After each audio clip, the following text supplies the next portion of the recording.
আমাদের এই রাজনৈতিক দলগুলোর মধ্যে যদি এই মিউচুয়াল রেসপেক্টটা থাকে, আগামীর বাংলাদেশ হবে অপ্রতিরোধ বাংলাদেশ।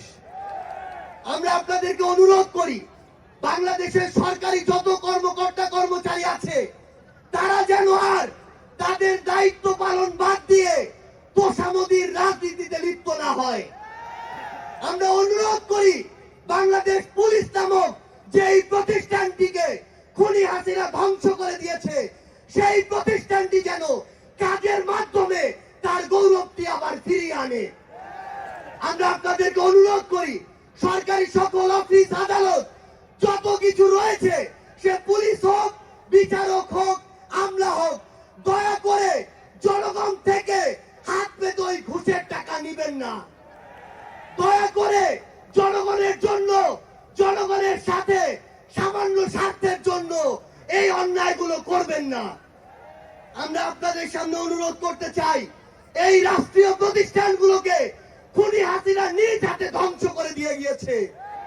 সকল রাজনৈতিক দলকে ঐক্যবদ্ধভাবে এই প্রতিষ্ঠানগুলোর সংস্কার করতে হবে। এই প্রতিষ্ঠানগুলোতে যেন সেই মানুষটি বসে, যেই মানুষটি দেশ এবং মানুষের জন্য ভালো, সেই মানুষটি নয় যেই মানুষটি আমার মাইম্যান।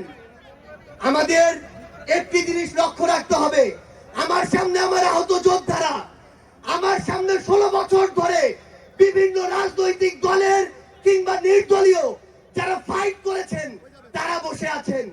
আমার সামনে আমার শহীদ পরিবার রয়েছে। এই প্রত্যেকটি গুম, খুন, বিচার বহির্ভূত হত্যা, এগুলোর বিচার যেন আমরা ঐক্যবদ্ধভাবে করি।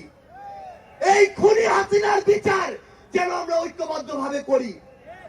একটা জিনিস মনে রাখতে হবে, নিজেদের সামান্য স্বার্থের জন্য যেন কোনো অপরাধী ছাড় না পেয়ে যায়।